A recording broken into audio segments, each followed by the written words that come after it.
Asal-usul Cianjur. Kisah dari Provinsi Jawa Barat. Kabupaten Cianjur terletak di Provinsi Jawa Barat. Kabupaten yang sebagian besar wilayahnya berupa pegunungan ini terkenal dengan hasil pertaniannya, yaitu beras. Sebagaimana tempat-tempat lainnya di Nusantara, Cianjur juga memiliki kisah asal-usulnya. Dahulu kala, di sebuah desa nan subur, tersebutlah seorang tuan tanah yang kaya raya. Ia menguasai sebagian besar sawah dan ladang di desa tersebut. Sayangnya, tuan tanah tersebut sikapnya sangat kikir. Ia mendapatkan hasil panen yang melimpah, tetapi sangat sedikit melakukan sedekah. Karena sikapnya itulah, para warga desa menjuluki tuan tanah tersebut dengan nama Pak Kikir. Ini 2 rantang beras jatahmu selama seminggu. Bukan hanya kepada warga, bahkan kepada anaknya pun Pak Kikir ternyata juga bersikap kikir. Suatu hari, salah seorang warga desa yang sangat tua datang ke rumah Pak Kikir. Tuan, pinjamilah hamba 1 rantang beras. Kasihanilah cucu hamba belum makan. Apa? Pinjam beras? Kau pikir aku tidak butuh beras? Cepat sana pergi. Tidak ada beras untukmu. Persediaan berasku sudah menipis. Melihat hal tersebut, anak Pak Kikir mengambil 1 rantang beras miliknya. Kakek, ini saya masih punya serantang beras. Bawalah. Wah, terima kasih banyak, Nak. Budimu sungguh baik. Bapak tidak tahu bagaimana cara membalasnya. Sifat anak Pak Kikir ternyata sangat berlainan dengan ayahnya. Diam-diam, tanpa sepengetahuan ayahnya, dia banyak membantu warga desa, terutama mereka yang miskin dan sudah tua. Hingga akhirnya, hujan pun tiba menandai datangnya musim tanam. Sebagaimana menjadi tradisi, sebelum menanam padi, para warga desa mengadakan kenduri agar terhindar dari hama, dan ketika panen mendapatkan hasil yang melimpah. Pak Kikir pun juga melakukan kenduri, meskipun hanya didasari rasa khawatir hasil panennya diganggu hama. Pak Kikir mengundang seluruh warga desa datang ke rumahnya. Namun, warga yang datang penuh harap itu harus kecewa karena makanan yang disediakan sangat sedikit. Itu pun tidak cukup layak untuk disajikan kepada para tamu undangan. Banyak di antara para tamu yang tidak kebagian makanan. Tidak lama setelah warga desa berdatangan, seorang nenek tua dengan pakaian lusuh datang ke rumah Pak Kikir. Hei, nenek tua, siapa kamu? Untuk apa datang ke sini? Maaf Tuan, saya ini hanya sebatang kara, hidup dari belas kasihan orang. Kiranya Tuan sudi memberi saya sedikit nasi. Dari kemarin saya belum... Tidak ada nasi untuk. Cepat pergi dari sini. Lihat, kepada nenek tua renta itu tidak punya kasihan. Padahal hartanya berlimpah. Kenapa dia susah sekali ya bermurah hati kepada sesama? Sedikit nasi saja Tuan, sekedar pengganjal perut. Sudah ku bilang dari tadi, tidak ada nasi untukmu. Pergilah cepat, atau aku akan mengusirmu dengan kekerasan. Akhirnya, si nenek tua itu pun pergi dari rumah Pak Kikir. Diam-diam dari dalam rumah, anak Pak Kikir melihat dan mendengarkan pembicaraan ayahnya dengan si nenek tua. Hatinya pun sangat sedih melihat perilaku ayahnya. Anak Pak Kikir segera menyusul si nenek tua itu dan memberikan sebungkus nasi. Terima kasih banyak, Nak. Hatimu sungguh baik. Kelak, hidupmu akan mulia. Hanya sedikit nasi ini yang bisa saya berikan, Nek. Ini sudah lebih dari cukup. Orang tua sepertiku tidak butuh makan yang banyak. Nak, nanti malam kalau hujan mulai turun, segeralah pergi dari desa ini. Jangan memberitahu siapapun sebelum nanti malam. Dan ajaklah semua warga desa. Memangnya kenapa, Nek? Sudahlah, turuti saja kata nenek. Anak Pak Kikir hanya bisa diam membisu sambil melihat kepergian nenek berbaju lusuh itu. Dia masih tidak mengerti dengan perintah si nenek. Kenduri di rumah Pak Kikir itu pun berakhir. Para warga desa pulang ke rumah masing-masing, meskipun banyak di antara mereka yang tidak kebagian makanan. Dan ketika hari mulai gelap, benar kata si nenek, hujan rintik-rintik pun mulai turun. Kenapa kita harus meninggalkan desa ini? Apakah agar hartaku bisa dijarah? Tapi kata nenek itu, Bagaimana kamu bisa percaya pada pengemis tua itu? Apakah kamu sudah tidak waras? Hah? Ini hanya hujan biasa seperti hujan-hujan sebelumnya. Gagal meyakinkan ayahnya, anak Pak Kikir itu segera memukul kentongan, memanggil semua warga. Terkejut mendengar suara kentongan di tengah hujan rintik-rintik, para warga pun berdatangan. Ada apa hujan-hujan begini memukul kentongan? Apa ada yang penting? kita harus segera meninggalkan desa ini sekarang juga. Kenapa? Suara petir dan kilat menyambar. Kalian segeralah pergi dari desa ini. Cepat, sebelum terlambat. Nenek, bukankah kau yang tadi siang? Iya benar. Sekarang pergilah kalian semua dari desa ini sebelum terlambat. Para penduduk desa tidak membantah lagi. Mereka berbondong-bondong meninggalkan desa. Sementara itu, Pak Kikir bersikeras tidak mau meninggalkan desa. Dia tetap berada di rumahnya menjaga hartanya yang melimpah. Hujan semakin deras, disertai kilat yang menyambar-nyambar. Pelan-pelan, air mulai membanjiri desa tersebut. Ketika air semakin meninggi, Pak Kikir pun mulai panik. Tolong! Tolong! Namun sudah terlambat. Pak Kikir tenggelam bersama semua hartanya. Pagi harinya, dari puncak sebuah bukit, para warga desa melihat desa mereka yang sekarang sudah tenggelam dan berubah menjadi danau. Mereka semua sangat sedih. Meskipun masih sedih karena desa mereka tenggelam, para warga desa itu pun segera mencari lahan baru. Anak Pak Kikir diangkat menjadi pemimpin desa. Di lahan baru tersebut, anak Pak Kikir membagikan tanah secara adil kepada semua warga. Para warga sangat menghormati dan mematuhi perintah dari anak Pak Kikir. Mereka pun bergotong royong membangun saluran irigasi. Dalam perkembangannya, desa tersebut menjadi makmur dengan sawah-sawah yang subur dan saluran irigasi. Desa tersebut kemudian dikenal dengan Anjuran, karena warga yang mematuhi anjuran pemimpinnya. Dengan sistem pengairan yang baik, desa tersebut kemudian bernama Cianjur. Ci dalam bahasa Sunda artinya adalah air.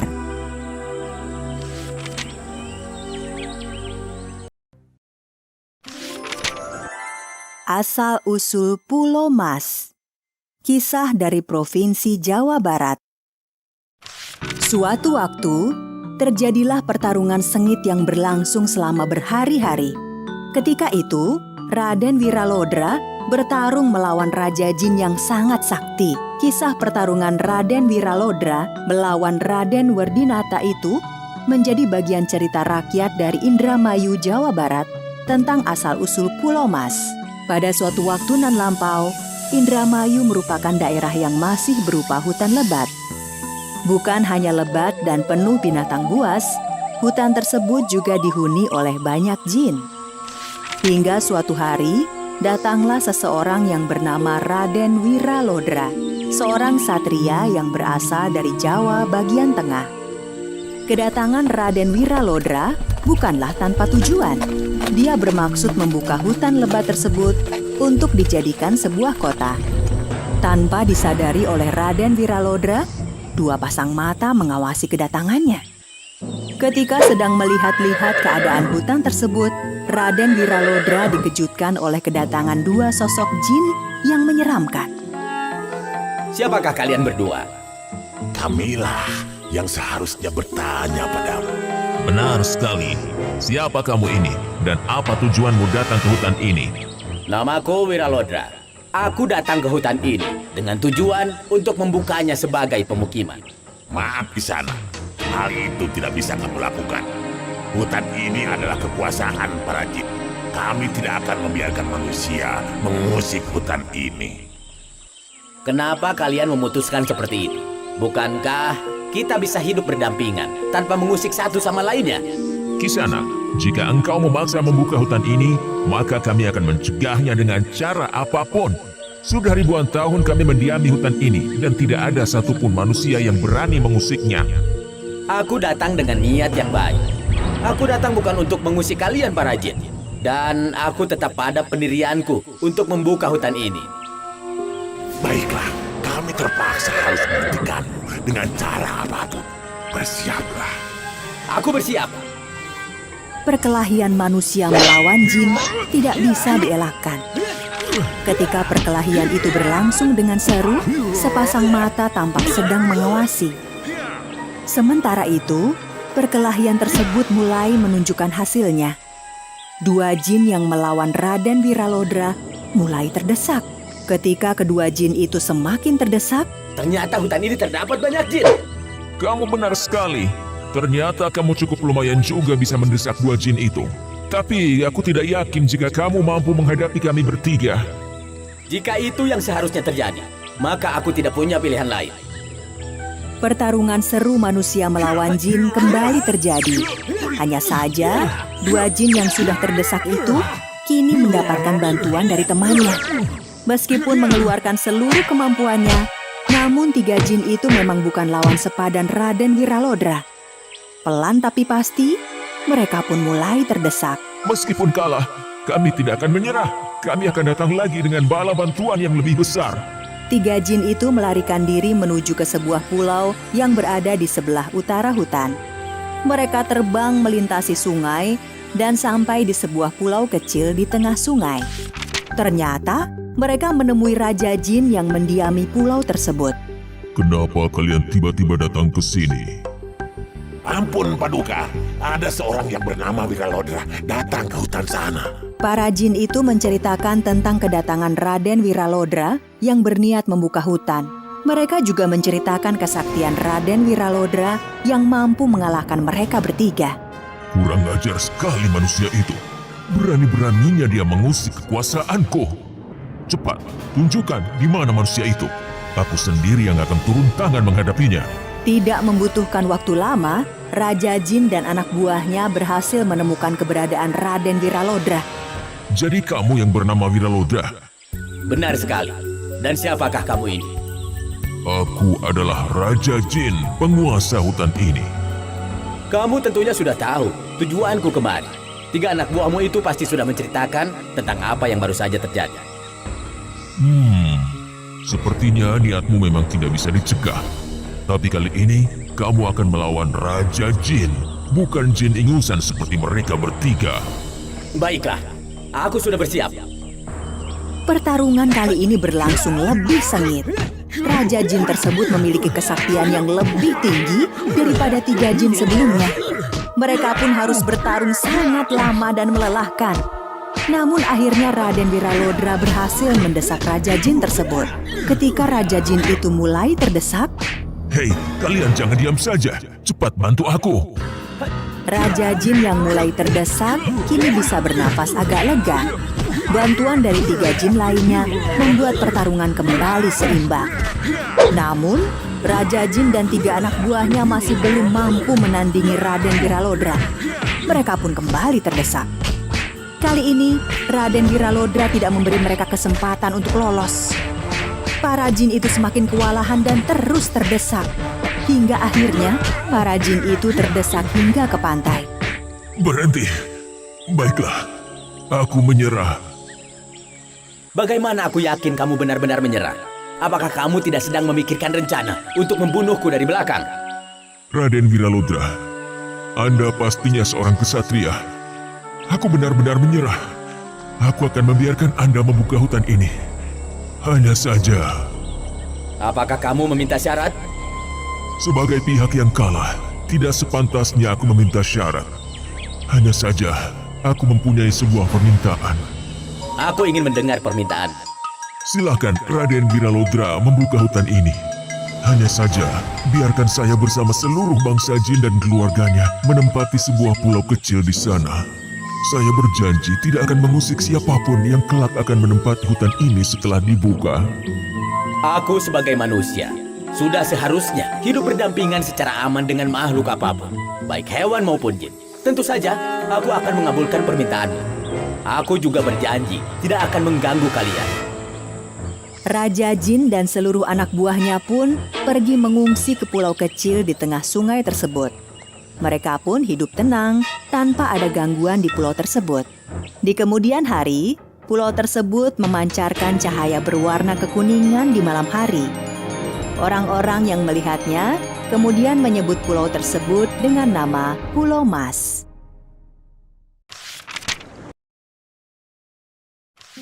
Legenda Gunung Tampomas. Cerita rakyat dari Provinsi Jawa Barat. Gunung Tampomas terletak di Kabupaten Sumedang, Provinsi Jawa Barat.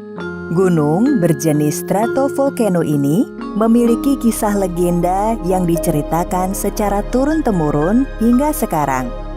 Dahulu kala, di zaman Kerajaan Sumedang, terdapat sebuah gunung yang dikenal dengan nama Gunung Gede.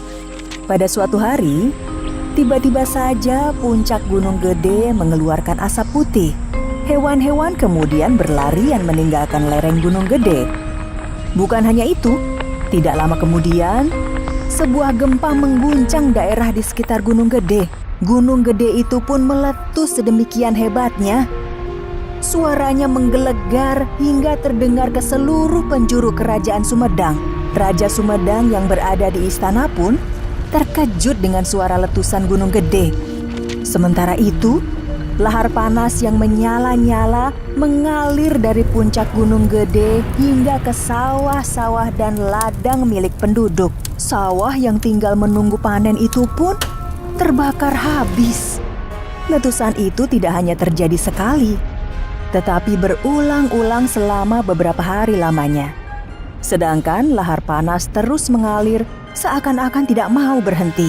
Semakin lama, lahar panas itu pun mencapai perkampungan penduduk. Kali ini bukan hanya sawah dan ladang, tetapi rumah-rumah penduduk pun terbakar habis. Bahkan, para penduduk banyak yang mengungsi jauh dari kampung halamannya hingga ke istana raja. Melihat situasi yang gawat itu, maka Patih segera menghadap raja. Yang mulia, lahar panas dari Gunung Gede seakan-akan tidak ada habisnya. Bahkan para penduduk telah mengungsi terlalu jauh hingga ke istana ini. Patih, tidak biasanya lahar itu mengalir tanpa henti hingga berhari-hari. Bencana itu di luar kemampuan kita. Karena itu, untuk sementara pemerintahan aku serahkan padamu. Sedangkan aku akan memohon petunjuk kepada Yang Maha Kuasa agar menemukan jalan keluar dari bencana ini. Baik Yang Mulia.